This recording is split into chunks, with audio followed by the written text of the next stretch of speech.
Never be afraid to ask. Don't be afraid to pursue the things you want to pursue at a risk of a no.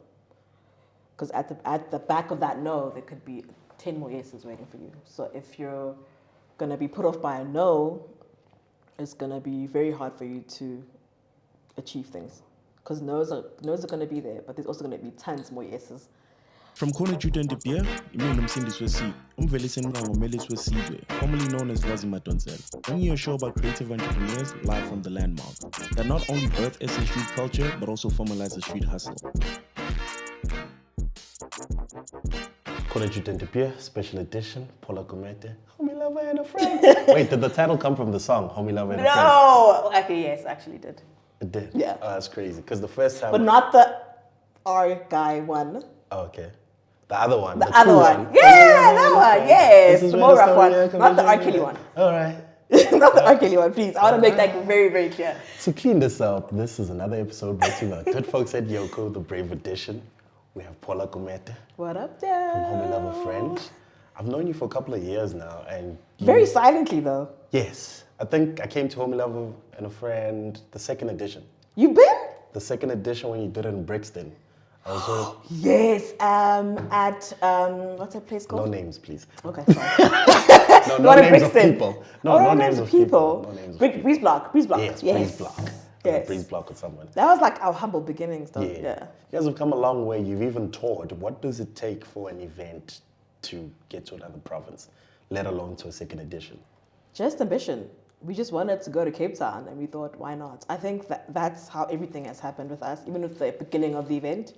We just wanted to create a space that we thought was missing in Joburg, and it was during the pandemic, but we're like, we have nothing to lose. So that's how we started Homie Lover Friend. And then we started wanting to explore other cities. So we wanted to go to Cape Town, hit up people there. We're like, okay, where can we go?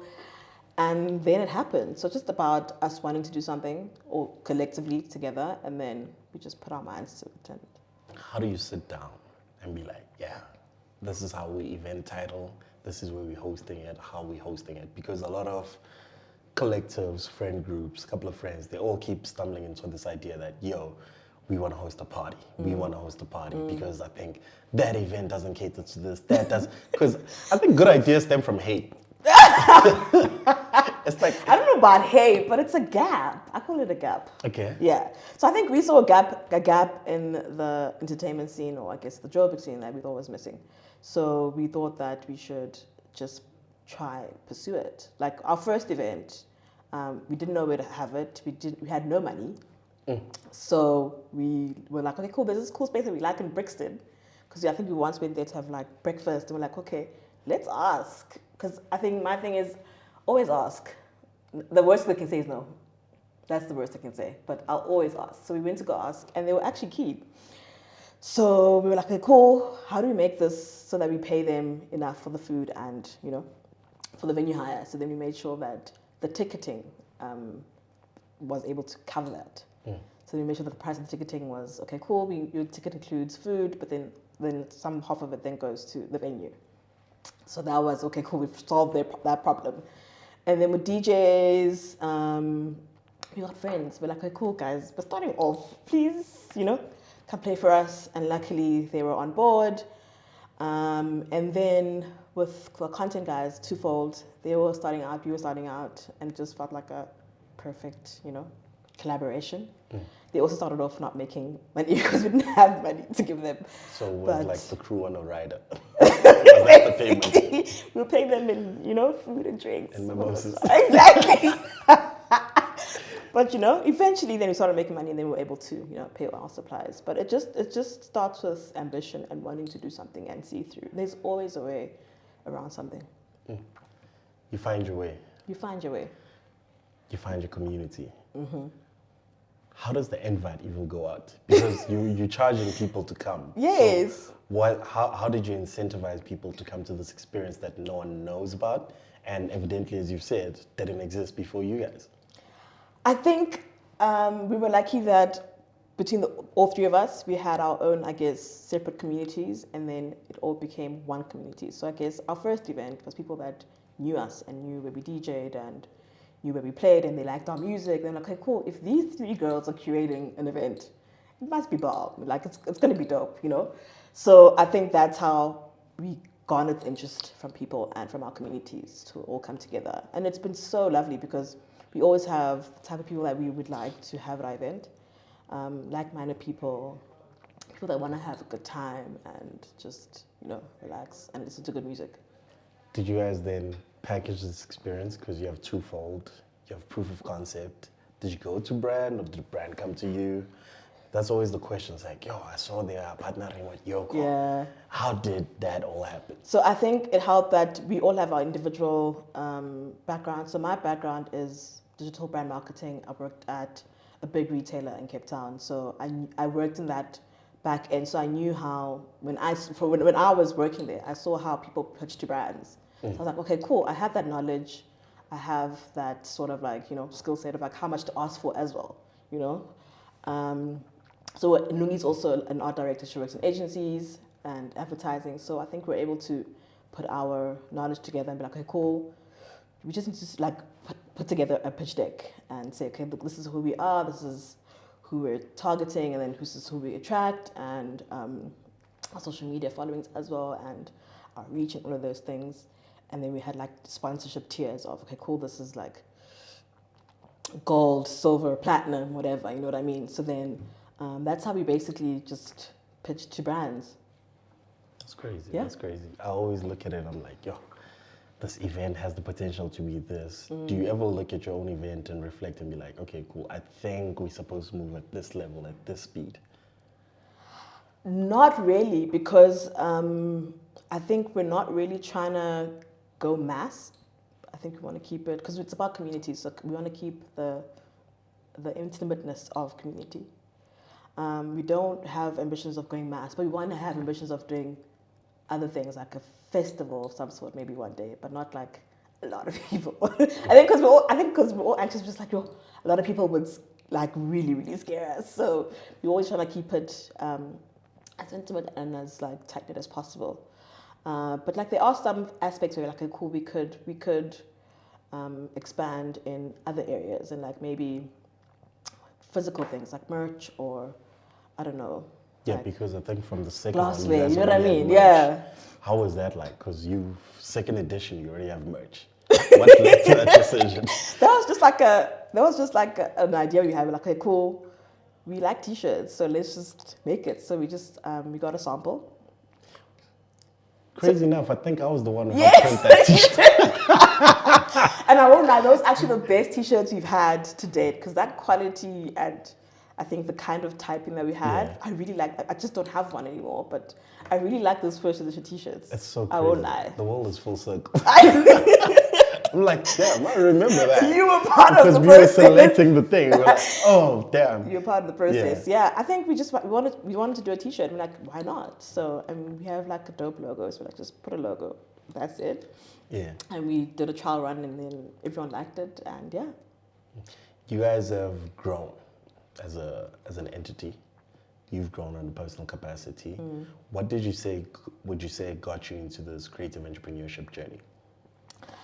I don't think I actually thought I'd be a creative entrepreneur. It wasn't like my thing that I wanted to do. I just stumbled upon it. Life led me to this point.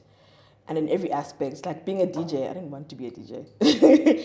I wanted to know about music. I wanted to have a skill to know about music. So that's why I asked a friend of mine to teach me. And that's how I pretty much became a DJ. Started getting booked. I wasn't really trying to DJ, but that's how that happened. Then the DJing led me to the other aspects, which is like the influencer work that I do. That wasn't because I wanted to be an influencer or do a content You're creator. just a fly lady. You know what I mean? It just happened. It just happened. But also, I think it also helped with the fact that, as I said, I had the knowledge of being an influencer through what I did in the background when I was working at the retailer in Cape Town.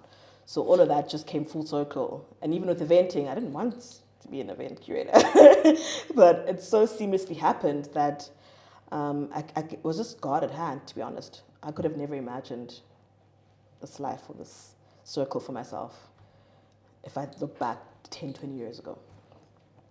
My most recent Homie Lover Friend experience is when you're in partnership with the biggest footwear brand in the world.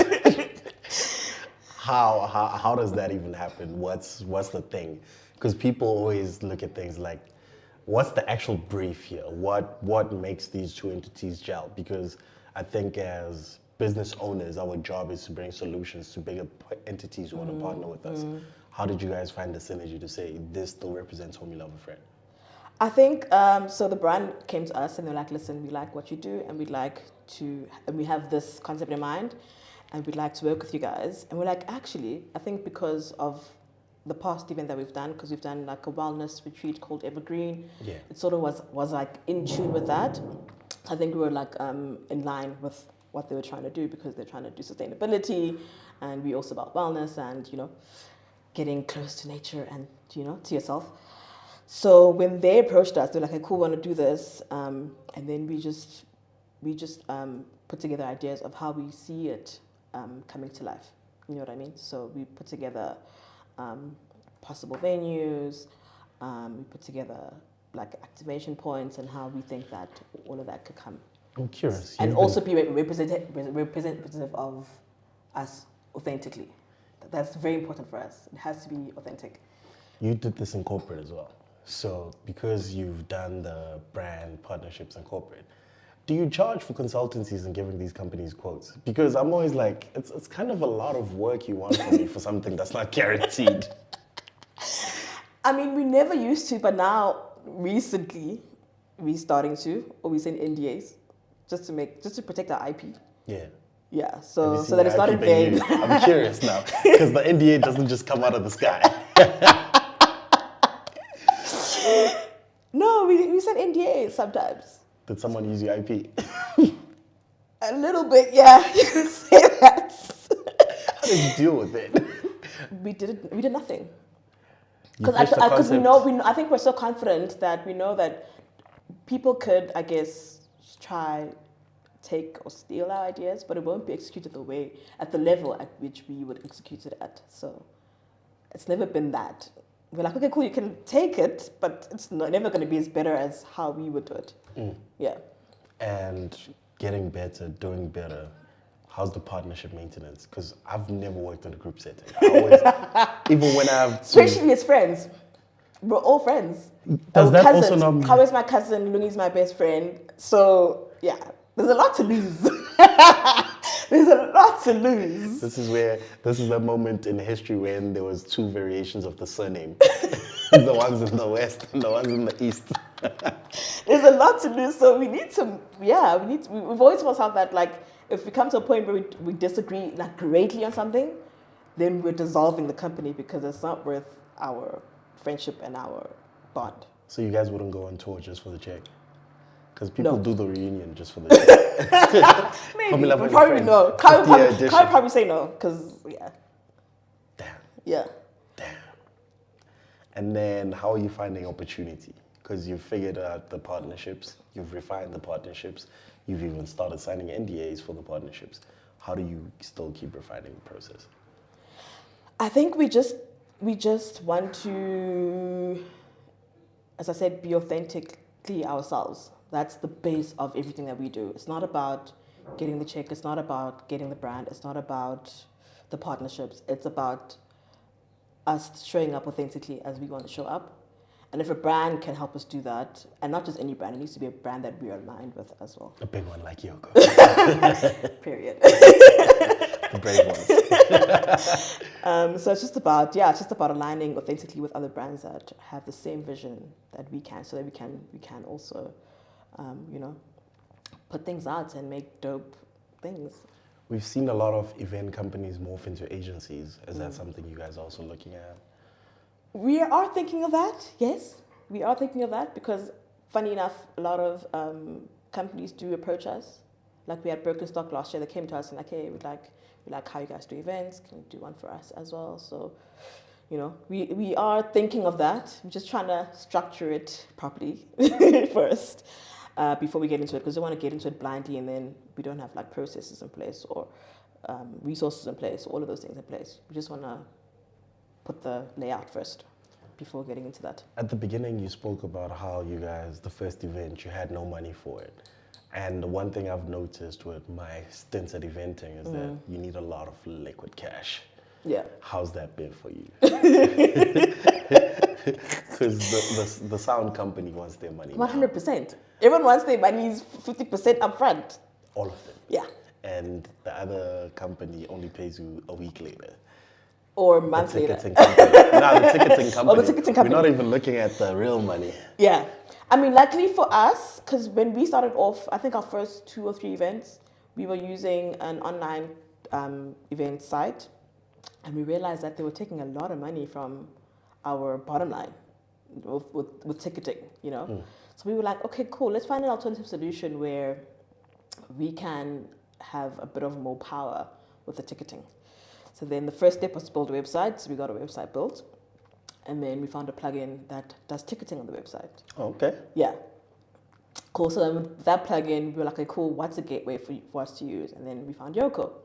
So then we used the payment gateway through Yoko. And their fees are so much lower, and it just worked seamlessly for us.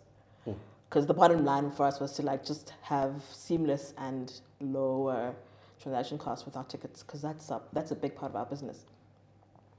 And then now when you look at it, the business on its own, how feasible is it to run an events company without a sponsor? It's feasible, but it isn't. It's twofold, I think. I think it is. Shout out to all. I think it is feasible. This is what we're trying to crack as well, to be honest, is how can we make ourselves fully reliant on ourselves? Do you know what I mean? Because we are partly reliant on ourselves, but we'll make ourselves fully reliant on ourselves. Yeah. So I think it is possible if there's other aspects of the business. So whether it's setting of merch or consulting, or there has to be some other part, you know, that feeds into the eventing business. Yeah, because I've started to feel the same actually, because I'm looking at it, I'm like, yo, the partnerships are great, but the partnerships could grow. Because now I'm looking at it, I'm like, okay, cool, we have Yoko on board. Maybe I could get Yoko Capital, but this Yoko Capital, what am I using it for? 100%. Exactly, because it needs to grow your business. Yes, because it's not like I can just buy a G20. I deserve one. But... Ayo, if you got one for me. But for me, the more I analyze and look at it, it's like I feel like creators should start creating their own ecosystem 100%. Where we can move at a hand-to-mouth pace. I know that sounds very contradictory, but we need to get to a level where it's like the service is rendered and paid for full-time. Do you think our market can actually afford our services?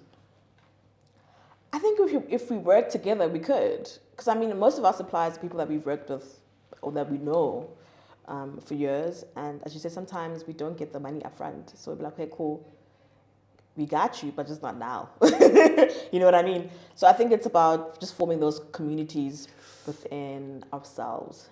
How do you maintain those relationships, though? Because it becomes You must murky. pay. You must pay when you say you're going to pay. Every time Phola comes, Paula's like, you know the story. Can't be a favor all the time. You need to pay. Can't be a favor all the time. I think that's our downfall. People want favors all the time. You can't. Like, also pull up also and show something, the cash, something, the EFT, you know? I think that's what we're good at. We're good at maintaining those relationships because we're like, cool, when we say we're going to pay, we're going to pay. Have you looked at moving into a property you guys own? Because now you figured out if we do 2 events in 2 months, that's how much you get because you looked at your Yoko numbers. Have you looked at here now, we should buy this property because when we work with that bar, they don't pay us on time. When we work with that person, they don't allow us to operate at these hours. They don't want us to paint this thing this way.